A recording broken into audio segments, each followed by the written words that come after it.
इस देश में हो क्या रहा है? हम तो ये कहते हैं कि भारतीय जनता पार्टी के नेताओं को ये कहने में लज्जा आनी चाहिए कि हम भारतीय जनता पार्टी के नेता हैं। कि मोनालिसा की आंखों को लोगों ने देखा, IIT बाबा को लोगों ने देखा, ये साले सब गायब हो गए।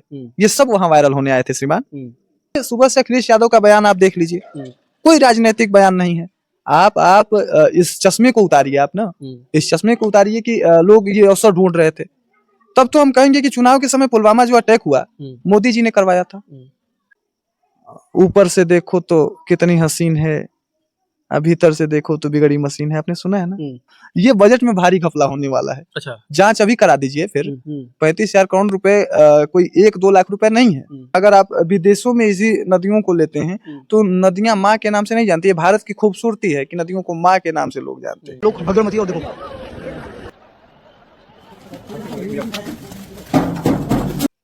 नमस्कार, मैं हूं कमलेश और आप देख रहे हैं आधुनिक भारत न्यूज। साथियों, आज मैं पहुंचा हूं हमारे भाई अश्वनी कुमार वर्मा, जो एक बड़े ही अच्छे समाज सेवी हैं और बहुत कम दिनों में जो अपना छाप छोड़ा इन्होंने समाज में, काबिले तारीफ है। महाकुंभ आज मौनी अमावस्या है और मौनी अमावस्या के दिन देखा गया कि देश और दुनिया के श्रद्धालु आकर के यहाँ पे त्रिवेणी संगम में डुबकी लगा रहे हैं और लगाने के बाद उनका पाप धुल जा रहा है। और इसी बीच आज एक भगदड़ मची जिसमें काफ़ी संख्या में लोग मारे गए। लेकिन इतनी भारी खर्चा करने के बाद भी व्यवस्था लोग संभाल नहीं पाए।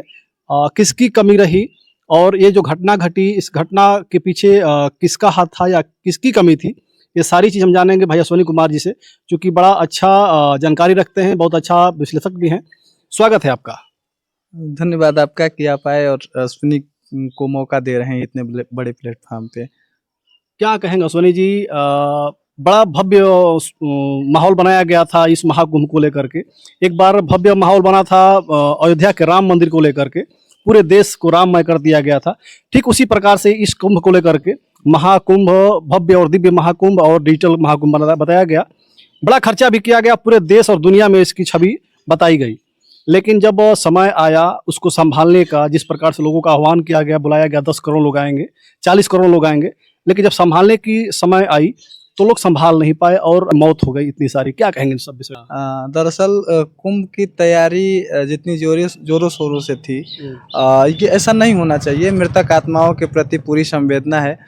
दूसरी बात यह है कि जब कुंभ को सजाया गया था तो कुंभ में जिस प्रकार के लागत की बात करी गई थी, लगभग 35,000 करोड़ रुपए की लागत की बात करी गई थी। और अभी हम जिस समसामयिक मुद्दे पे बात कर रहे हैं, कल के घटना के बारे में, जहां भागम भाग मची, भगदड़ मची, जिसमें दर्जनों लोग आंकड़े में बताए जा रहे हैं, ऐसा है नहीं। नहीं, 20 बार तो आधिकारिक पुष्टि और क्या नाम है, कागजी कार्रवाई में जो दिखता है वो होता नहीं है। वहाँ चप्पलों की संख्या इतनी है श्रीमान कि एक टैंकर भर जाए चप्पलों से। अच्छा, ठीक। और रही बात भव्यता की, तो कुंभ, ये जो कुंभ है 144 वर्षों बाद आया है। 144 वर्षों बाद ये जो कुंभ आया है। कुंभ 3 प्रकार के हैं, एक अर्ध कुंभ, एक पूर्ण कुंभ और एक महाकुंभ। तो 6 वर्षों पे एक कुंभ, अर्ध कुंभ, और 12 वर्षों पे एक पूर्ण कुंभ आता है। और ये महाकुंभ 144 वर्षों पे आया। अच्छा। 144 वर्षों पे ये जो कुंभ आया है वास्तव में ऐतिहासिक स्थिति में था। लेकिन जिस मुद्दे पे चर्चा होनी थी, जिस मुद्दे पे धर्म के नाम पे जिस प्रकार की चर्चाएं होनी थी, धर्म संसद लगने वाला था, ये तमाम तरह की बातें थी। लेकिन उससे इतर हर्षा रिछारिया की बात कर ली जाए, IIT वाले बाबा की बात कर ली जाए, ये फिर मोनालिसा की आंख की बात कर ली जाए, उन सब पे हम बात करेंगे। लेकिन हम पहले जानना चाहते हैं और हमारे श्रोता को बताना चाहते हैं कि ये जो घटना घटी, ये घटना घटने के पीछे की कारण क्या रहा, क्यों, यहाँ पे कमी हुई कि इस पर घटना घट गई? व्यवस्थाएं बहुत बड़ी बड़ी बताई जा रही हैं। ना, व्यवस्थाओं में कहीं से कमी कोई नहीं करना चाहता, लेकिन समस्या दरअसल ये है कि जो VVIP प्रकार के लोग हैं और सरकार जो दावे करती है वो केवल कागजों और फाइलों में रह जाता, फाइलों में रह जाता। अब अयोध्या को आप एक बड़ा रूप देते हुए देखते होंगे सरकार को, लेकिन वहाँ के जो स्थानीय किसान हैं इतने पीड़ित हैं कि उनको शाम की जो रोटी है फीकी लगती है। अभी हाल फिलहाल में पवन पांडे समाजवादी पार्टी के नेता हैं, उन्होंने अखिलेश यादव के समक्ष तकरीबन कई दर्जन किसानों को प्रस्तुत किया था, जिसमें किसान बिलखते और रोते नजर आए और अखिलेश यादव से गुहार लगाते नजर आए कि कैसे जो हमारी जमीनें हैं बचा ली जाए। तो भव्यता में कोई बात नहीं। और कल के घटना के संबंध में जब हम बात करते हैं तो जितने अखाड़ा वाले संत रहे, जितने महापुरुष वहाँ विद्यमान हैं उस कुंभ में, उन्होंने पहले से आगाह किया था। अब बताइए, कल जैसे अखाड़ों वाले ने कहा था कि 6 करोड़ भीड़ आने की संभावना है मौनी अमावस्या के दिन।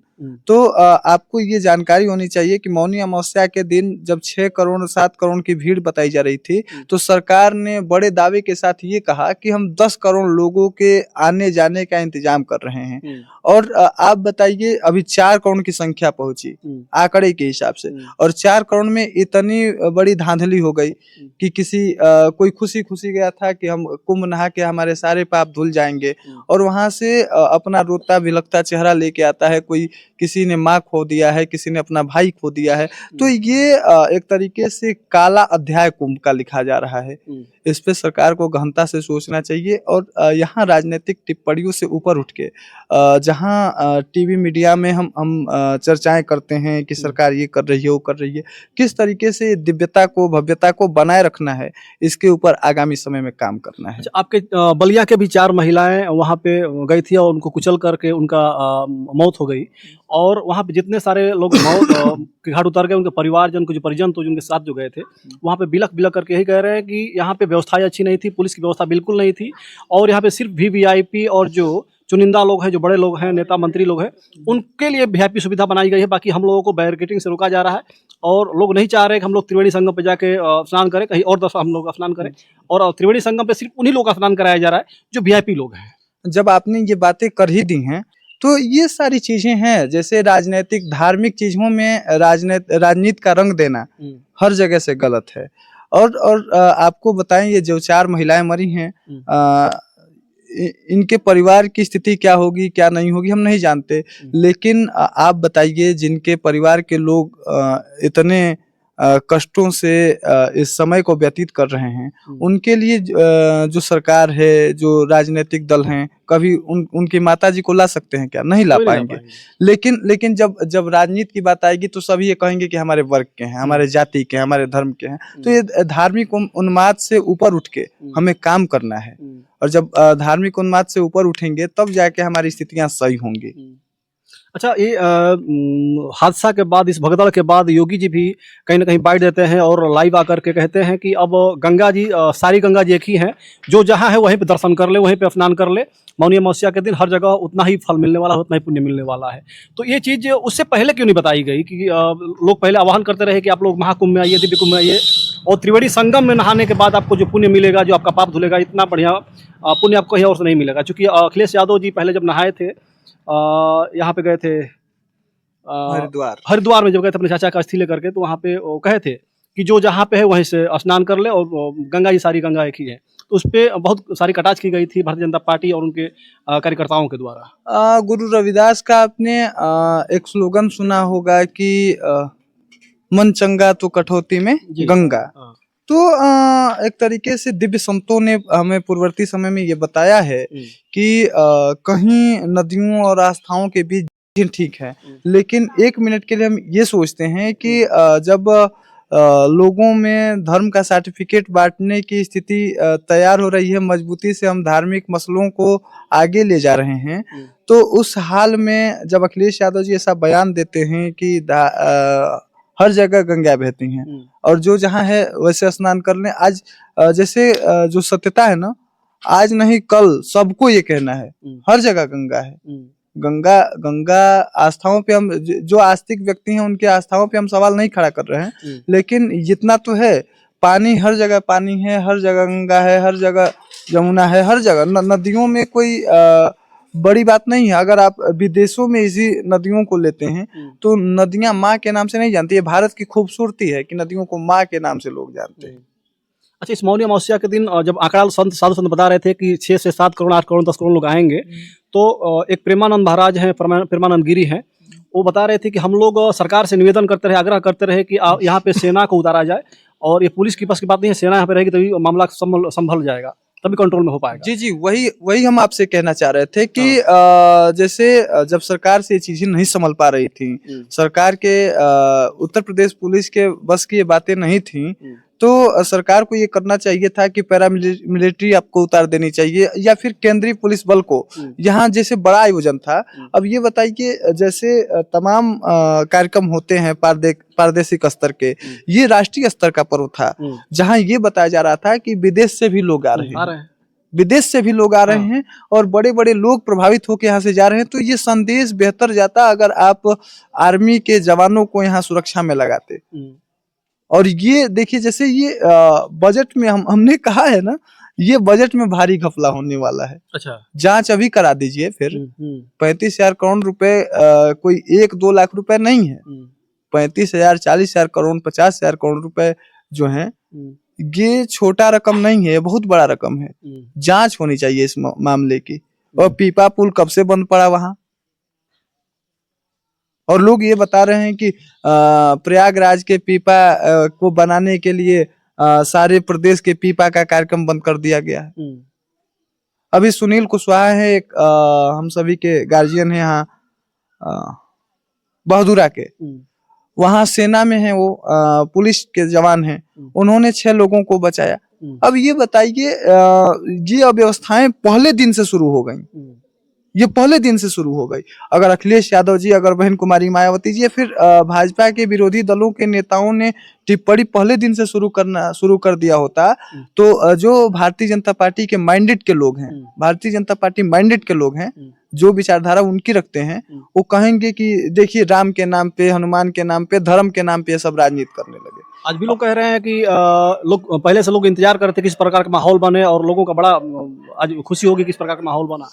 अच्छा, ये बताइए, कोई भी है, अगर उसके अंदर इंसानियत, जमहूरियत है, तो मेरा मानना है कि उसके विचारों में कभी किसी के मृत्यु के प्रति बड़ा प्रेम नहीं आएगा। और बड़े सुबह से अखिलेश यादव का बयान आप देख लीजिए, कोई राजनीतिक बयान नहीं है। आप इस चश्मे को उतारिए, आप ना इस चश्मे को उतारिए कि लोग ये अवसर ढूंढ रहे थे, तब तो हम कहेंगे कि चुनाव के समय पुलवामा जो अटैक हुआ, मोदी जी ने करवाया था। लोग कहते ही है मोदी जी ने करवाया था। जितने आतंकी हमले होते हैं चुनाव के समय होते हैं, क्यों होते हैं? तो ये सवाल कर देना बहुत लाजिम बात नहीं है। अच्छा, उस कुंभ मेले में जहाँ पे साधु संतों का मेला है, नागा साधु आते हैं, तमाम श्रद्धालु आते हैं, और उस महाकुंभ मेले में इस बार देखा गया कि समाजवादी पार्टी के जो संस्थापक हैं मुलायम सिंह यादव, उनकी मूर्ति लगा दी गई। उन मूर्ति पे भी काफ़ी राजनीति हुई, उनकी मूर्ति हटाने तक की बात हुई, मूर्ति हटी नहीं, तो उसके बाद काफ़ी अनासराफ टिप्पणियाँ भी हुई। राजू दास ने भी जो टिप्पणी किया, वो बहुत ही अभद्र टिप्पणी उन्होंने किया। क्या कहेंगे इस पे? राजनीति इस प्रकार की हुई, क्या कहेंगे इस चीज़ पे? देखिए ना, जैसे मुलायम सिंह यादव समूचे देश के नेता हैं। उनकी मृत्यु जब हुई तो जितनी संख्याएं आनी थीं उनसे कहीं अधिक आई। और दूसरी बात यह है कि जब मुलायम सिंह यादव को एक दल विशेष के नेता के रूप में राजू दास जैसे लोग देखते हैं, तो उनको ये चश्मा हटा देना चाहिए कि अगर वो भारतीय जनता पार्टी के समर्थक हैं, भारतीय जनता पार्टी के नेता हैं, तो उन्हीं के सरकार ने, भारतीय जनता पार्टी की सरकार ने उन्हें पद्म भूषण दिया। तो यह पद्म भूषण झूठा था या फिर न्याय करने में लोग पीछे रह गए क्या?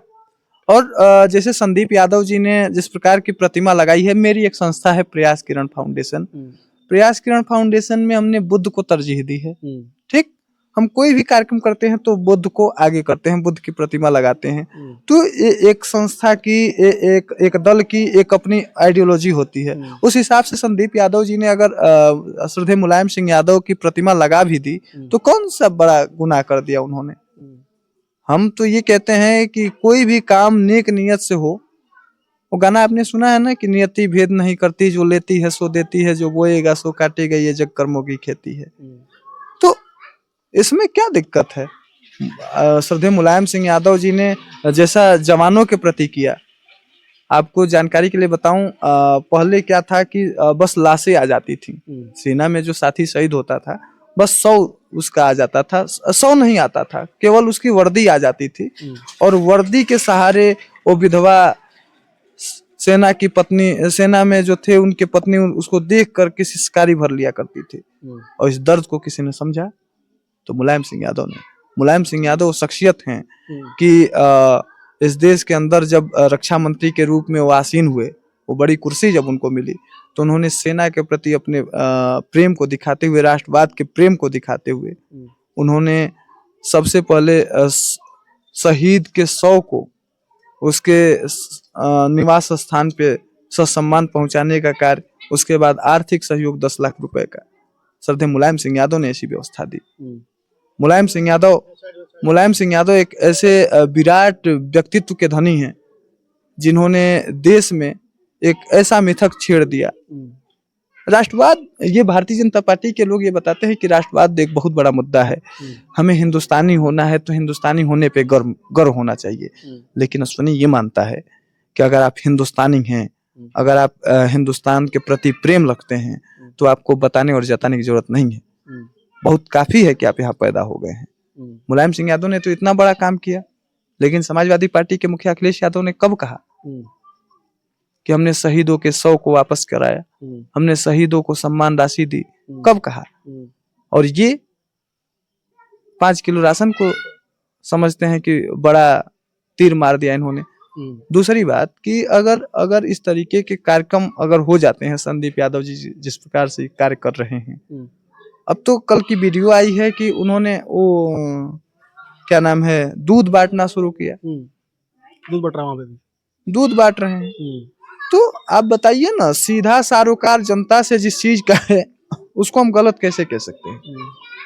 मुलायम सिंह यादव इमोशन है, भावना है। मुलायम सिंह यादव की आस्था आज के समय में करोड़ों लोगों के प्रति है। मुलायम सिंह यादव नहीं रहे, लेकिन उनके नाम के ऊपर जिस प्रकार की भद्दी राजनीति इस राजू दास के द्वारा की जा रही है, ये कहीं से शोभनीय नहीं है। और एक संत को मैं मानता हूं कि संत हो ही नहीं सकता जो मुलायम सिंह यादव का अनादर कर दे। और इस कुंभ की जब बात आन पड़ी है तो एक आपको याद होगा कि समाजवादी पार्टी की जब सरकार थी और माननीय मुलायम सिंह यादव संरक्षक कमेटी में थे और अखिलेश यादव मुख्यमंत्री थे, उस समय कुंभ लगा था और मेला के प्रभारी थे आजम खां साहब। एक छोटी सी गलती हो गई, उस छोटी सी गलती पे आजम खान ने बीच मीडिया के रिपोर्टरों के बीच उन्होंने पूरे संत समाज से माफी मांगी कि ये चूक आगामी समय से नहीं होगा। आज तो पता ही नहीं है कि उस कुंभ मेले का प्रभारी कौन है, पता है आपको? नहीं पता है। 2 फेस बस, मोदी और जोगी। इस देश में हो क्या रहा है? हम तो ये कहते हैं कि भारतीय जनता पार्टी के नेताओं को ये कहने में लज्जा आनी चाहिए कि हम भारतीय जनता पार्टी के नेता हैं। उनकी पुलिस नहीं सुनता। तो ये सारी चीजें हैं, इसको समझना ठीक है।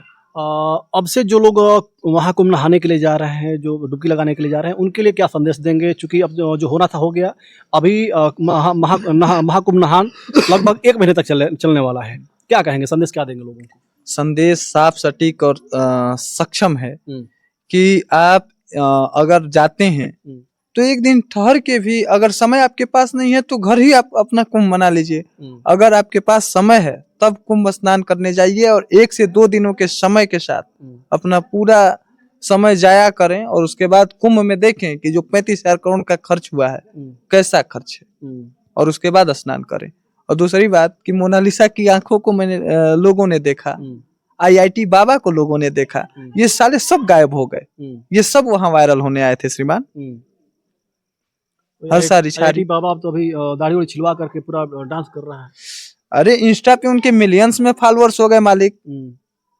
वो केवल वो धंधा चमकाने आए हैं ना। जैसे IIT की डिग्री उनकी तो किसी ने देखी नहीं, देखी है? किसी ने नहीं देखी। स्पोकन का क्लास कर लिया आपने, या फिर हम जानते हैं कि वो मेधावी हैं तो उनको क्या जरूरत आन पड़ी कि बाबा बन गए हो? संत के चोले में राम रहीम भी हो सकता है, आसाराम भी हो सकता है। ऐसा तो कई मामला भी वहाँ पे प्रयागराज में देखने को मिला, कुंभ में देखने को मिला। अभी 2 दिन पहले की बात है कि एक संत महिला चेंजिंग रूम में जाकर के वीडियो बना रहा था महिलाओं का। उससे पहले देखा गया कि एक बच्ची को एक संत ने हरण करके उसको अपहरण करके लेके जा रहा था। और ऐसे और कई मामले सामने आए। कई सारे संत लोगों को मारते हुए दिखाई दिए वहाँ पे।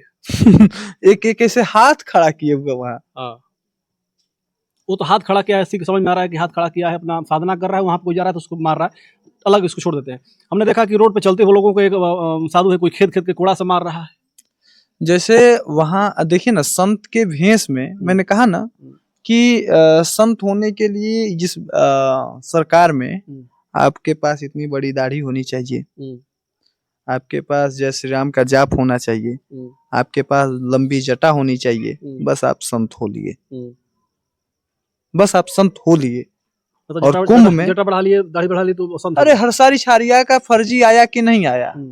हरसारी छारिया जैसे बता रही थी, रो रही थी, या फिर जितने भौकाल बना रही थी, सब फर्जी आया कि नहीं आया? छिपा है आपसे? नहीं, सब फर्जी। अभी IIT बाबा अभी आप ही कर रहे हैं कि दाढ़ी मूछ बनवा के घूम रहा है, छिपा है आपसे? तो ये ड्रामा है। इस कुंभ मेले में मेरा मानना है कि 90% ऐसे संत हैं जो केवल धंधा चमकाने आए हैं, और 90% ऐसे हैं जो केवल मांग करके करोड़पति होना चाहते हैं। जैसे भीड़ तो बता दी गई फिल्मों की स्टाइल में कि 40 करोड़ भीड़ आ रही है। हो सकता है कि हमें एक आध लाख लोग चंदा दे दें, एक आध लाख लोग हमें भीख दे दें, तो 1 वर्ष का काम हो जाएगा। कुल मिला करके चंदा के लिए और भीख के लिए और पैसे के लिए और अपना स्वार्थ सीधा करने के लिए वहां पहुंचे। अब एक कांटा वाला बाबा वायरल हो रहे थे वहां। हाँ, हो रहे थे। लोगों की भावनाएं इतनी मर गई हैं कि केवल उनको लाइमलाइट दिखता है। कांटा वाला बाबा, कांटे वाले बाबा जो थे, जिस प्रकार की उनकी तपस्या थी, जिस प्रकार, अब हम नहीं जानते कितने आस्तिक थे, कितने जानकार थे, कितने विद्वान थे, ये हम नहीं जानते हैं, ये हम नहीं जानते हैं। लेकिन इतना जानते हैं कि उन्होंने कठिन परिश्रम से 2-4 रुपए इकट्ठा कर लिए। मानवता मर गई। एक महिला आके कर रही है कि हम नोट दे देंगे। वीडियो आपने देखा ना? देखिए। तो ये शर्मसार, ये जानते हैं। वहां वो महिला भी वायरल होने गई थी और वायरल हो गई। ये जमहूरियत के खिलाफ, ये इंसानियत के खिलाफ, ये उन चीजों के खिलाफ है जो हमें धर्म में सिखाया जाता है। शंकराचार्य जो है, शंकराचार्य तो कहते रहे कि राम मंदिर नहीं बनना चाहिए, राम मंदिर का अधूरा निर्माण है, उसका शिलान्यास नहीं होना चाहिए। लेकिन मोदी जी ने किया ना, किया ना।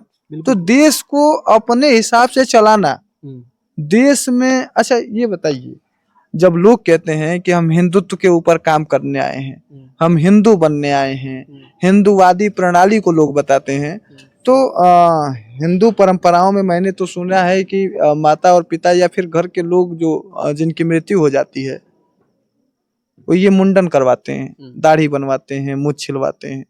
मोदी जी ने तो ऐसा नहीं किया। सोचने लायक बात है कि नहीं है? बिल्कुल। मोदी जी ने तो ऐसा नहीं किया। क्यों नहीं किया? ये कभी हम भारत के नागरिकों ने नहीं सोचा, क्योंकि हमारी आस्था वहां डिग चुकी है कि मोदी जी इस देश के राष्ट्रपिता हो गए हैं, दूसरे राष्ट्रपिता हो गए हैं। तो कैसे चलेगा ये? बहुत लोग तो भगवान भी बता रहे हैं कि मोदी जी भगवान बन गए हैं हमारे। हाँ, आप ही के चैनल पे एक वीडियो था, मोदी जी को भगवान बताया जा रहा है। ये बताइए, एक फोटो वायरल हुई थी जिस समय राम मंदिर का निर्माण होना था, और क्या नाम है, फैसला आया हुआ था कि राम जी की उंगली पकड़ के मोदी जी चला रहे हैं। बड़े से फिगर में मोदी जी थे और छोटे से फिगर में राम जी थे। अब बताइए, एक भाजपा के राम हो गए और एक मोदी जी के राम हो गए। 2 राम, अलग राम हो गए ना। अच्छा ठीक है, जब यहाँ तक आई गए, अयोध्या तक आई गए, तो हम जानना चाहेंगे कि मिल्कीपुर में चुनाव चल रहा है। मिल्कीपुर चुनाव पे क्या कहेंगे, क्या लग रहा है, कौन जीतेगा इस बार? जनता ही जनार्दन है। जनता ही जनार्दन है। भविष्यवाणी बड़ा अच्छा करते हैं आप, क्या भविष्यवाणी करेंगे इसमें? भविष्यवाणी करने की बात जहाँ तक है, अवधेश प्रसाद साहब हैं, जो यहाँ से 10 बार विधायक रहे, और जब पूरे सभा पे राम मंदिर का मुद्दा गूंज रहा था, अयोध्या का मुद्दा पूरे हिंदुस्तान समेत पूरे विश्व में गूंज रहा था, उस समय वहां से पराजय मिली भारतीय जनता पार्टी को। तो ये सोचिए ना कैसे लोग हैं ये। जमीन पे जाने पे जैसे नहीं होता है कि ऊपर से देखो तो कितनी हसीन है, भीतर से देखो तो बिगड़ी मशीन है, आपने सुना है ना। क्योंकि वहां का जाति समीकरण हमेशा अवधेश पासी के फेवर में रहा। तो तय है 8 को नतीजे आएंगे। दिल्ली में अरविंद केजरीवाल मुख्यमंत्री बनेंगे, और उत्तर प्रदेश के अयोध्या वाली मिल्कीपुर वाली सीट पे अजीत प्रसाद। जैसे देखिए ना, एक उदाहरण आपको बताऊं, ये भारतीय जनता पार्टी के लोगों के अंदर एक चीज है, करते बहुत कम है और दिखाते बहुत ज्यादा हैं। एक विनीत कुशवाहा है, प्रदेश अध्यक्ष छात्र सभा के हैं, समाजवादी छात्र सभा एक है। एक मध्यम वर्गीय परिवार से आने वाले नौजवान को प्रदेश अध्यक्ष बनाया, साइकिल यात्रा हो गई, या फिर वहां का प्रभारी उन्होंने नियुक्त कर दिया है। राम अचल राजभर जैसे लोग हो गए, जाति समीकरण में रामाशंकर राजभर हो गए। तमाम ऐसी बातें हैं जो हम बैकवर्ड, दलित, एससी, एसटी, माइनॉरिटी और सामान्य वर्ग के लोगों, ओम प्रकाश सिंह बड़े नेता हैं, वो समाजवादी पार्टी में सम्मान नहीं पाते क्या? आपने प्रदेश के राजनीति में, उत्तर प्रदेश के विधानसभा में नेता विरोधी दल के रूप में पांडे जी को देखा कि नहीं देखा? तो ये चश्मा उतार देना चाहिए भारतीय जनता पार्टी के समर्थकों को। हर वर्ग, हर धर्म, हर लोगों के जुड़ाव से ये देश चलेगा। कटेंगे तो बटेंगे जैसी बातें कही जाती हैं। चलिए फिर उस पर आगे चर्चा कर जाएगी। वीडियो काफी लंबा हो गया, तो आप लोग क्या कहेंगे अश्वनी वर्मा की जो बातें हैं, और महाकुंभ में जो आज घटना घटी, काफ़ी लोग वहाँ पे मर गए, मौत के घाट उतर गए, भीड़ का जो संतुलन बिगड़ा, ऐसे में मरे हुए सभी का मैं विनम्र श्रद्धांजलि करता हूँ। आप लोग कमेंट के माध्यम से बताइएगा कि इस प्रकार की व्यवस्था जो की गई थी भारतीय जनता पार्टी के द्वारा, क्या व्यवस्था में लापरवाही है या लोगों का दोष है? कमेंट के माध्यम से जरूर बताने का प्रयास करिएगा। वीडियो खत्म करना चाहेंगे। जय हिंद, जय भारत।